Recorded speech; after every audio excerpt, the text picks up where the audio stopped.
Morning students, class 5th, lesson number अपना 7, बालक का स्वप्न। बालक सो रहा था, अब बालक को सपना आ रहा है, उसके बारे में अपन पढ़ते हैं। बालक का क्या स्वप्न है। किसी सेठ के यहाँ एक लड़का नौकरी करता था। एक रात्रि स्वप्न में वो चिल्ला उठा, अहू मेरा भाग्य सेठ, अहू मेरा भाग्य। शेर ने यह सुन बालक को जाकर पूछा, अरे क्या चिल्ला रहा, क्यों चिल्ला रहा था। वह लड़का कहने लगा, यूं ही, कोई खास बात नहीं। अगले दिन सेठ ने उस लड़के से स्वप्न की बात पुनः पूछी, पर वह टाल गया। उस दिन बालक छिपकर पढ़ने लगा। एक दिन सेठ ने कहा, सुन रे लड़के, आज या तो तू स्वप्न की बात बता दे या मेरे यहाँ काम करना बंद कर दे। लड़का चतुर था, होनहार था, उसने नौकरी छोड़ दी। क्या हुआ, एक दिन कोई लड़का सेठ के काम करता था, वो वहीं रहता था। तो रात को क्या हुआ, उसको सपना आया और वो चिल्ला उठा, अहो मेरा भाग्य। इतने का अहो मेरा भाग्य।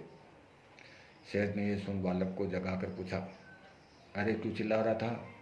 जो पास में सेठ सो रहा होगा, जब उसने बोला रात्रि को स्वप्न में, अहो मेरा भाग्य, तो सेठ ने उस बालक को जगाकर पूछा, अरे क्यों चिल्ला रहा है। वह लड़का कहने लगा, यूं ही, कोई खास बात नहीं है। कहा, यूं ही, कोई खास बात है नहीं है। अगले दिन सेठ ने उस लड़के को से स्वप्न की बात पुनः पूछी। अब उसको सेठ के मन में ऐसा होने लगा कि यार ये ऐसे कैसे, अहो मेरा भाग्य, ऐसा कैसे होने लगा। तो सेठ के मन में वो बात पची नहीं।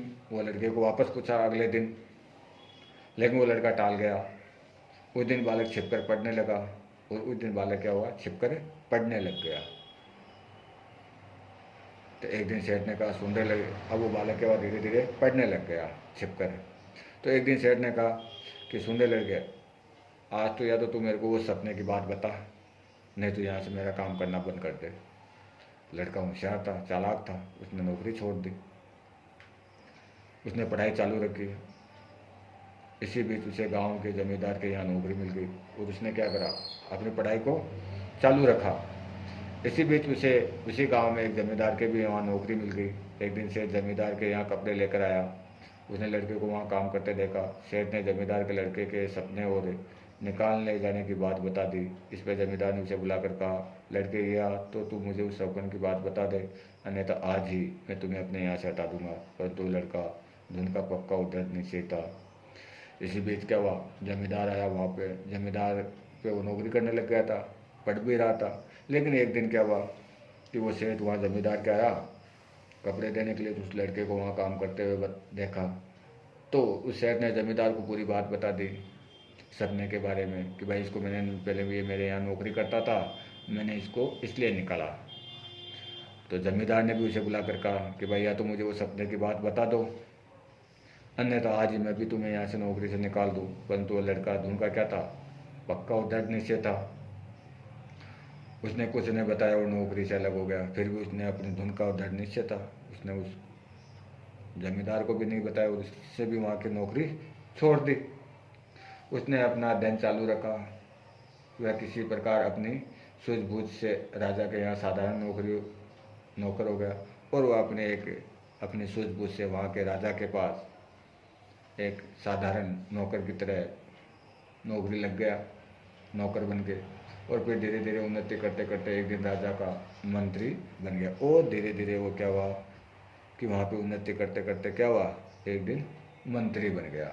अचानक एक दिन वहीं जमींदार राजा के यहाँ आया। उसने उसे पहचान लिया और राजा को सारी बात सुनाई। राजा ने मंत्री को बुलाकर पूछा, मंत्री जी, आपने बहुत दिन पहले सेठ के यहाँ एक स्वप्न देखा था, आप या तो ये स्वप्न हमें बताइए या फिर दंड के लिए तैयार हो जाइए। अब क्या हुआ, एक दिन वापस जमींदार के यहाँ राजा आया। राजा के जमींदार आता है और वो उसको पहचान लेता है, उस लड़के को।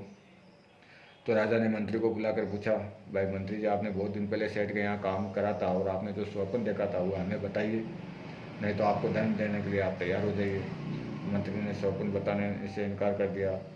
राजा ने नाराज़ होकर मंत्री को कैद खाने में डाल दिया। कुछ दिन बाद पड़ोसी राजा ने इस राजा पर चढ़ाई करने की सोची।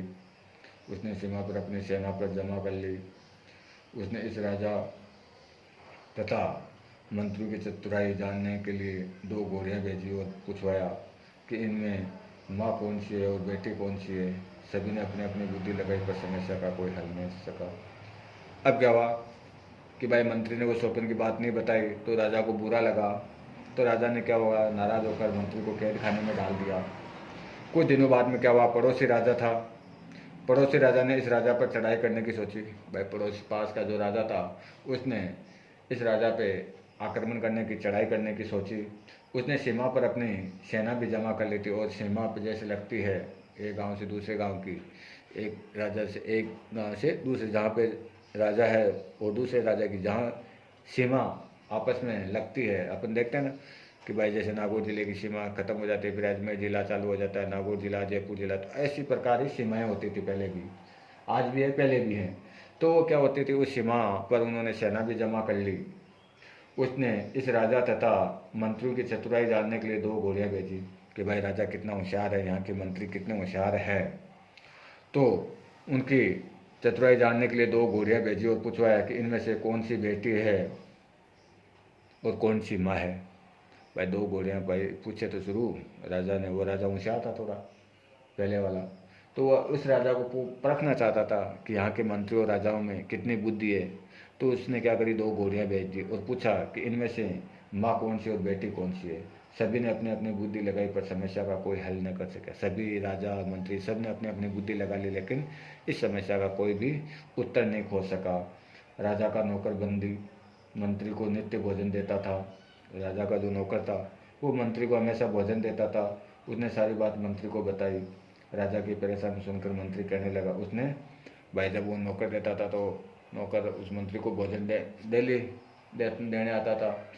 तो उसने जो नौकर था वो मंत्री को पूरी बात बताता है कि भाई राजा की परेशानी सुनकर मंत्री कहने लगा, ये कौन कठिन बात है, दोनों को नदी में नहलाने ले जाओ। जो पहले आगे नदी में घुसे वही माँ है और जो पीछे चले हुए बेटी है। कहिए कौन सी बात ज़्यादा है, इसमें कौन सी कठिन बात है। आप दोनों को नदी में ले जाओ, नदी के पास नहाने के लिए। जो पहले आगे नदी में घुसे वह क्या होगी, माँ हो जाएगी, और पीछे चलेगी वो बेटी है।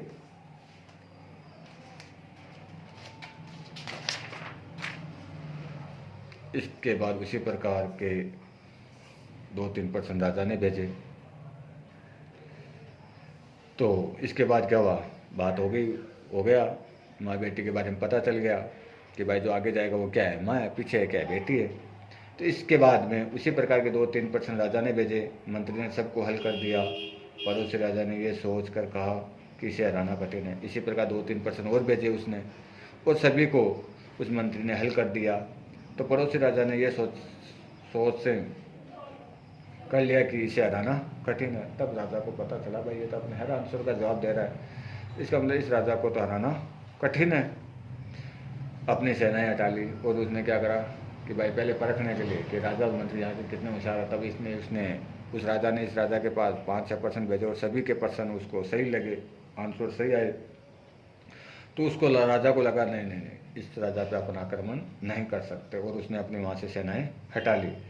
उसे संदेशा भिजवाया कि जिस व्यक्ति ने मेरे प्रश्नों को हल किया है उसे अपनी कन्या का विवाह करना चाहते हैं। और उन्होंने एक संदेश भिजवा दिया कि जिसने भी इन मेरे प्रश्नों का जो उत्तर दिया है उससे मैं मेरी कन्या का विवाह करवाना चाहता हूँ। इस समाचार से राज्य भर में सनसनी फैल गई।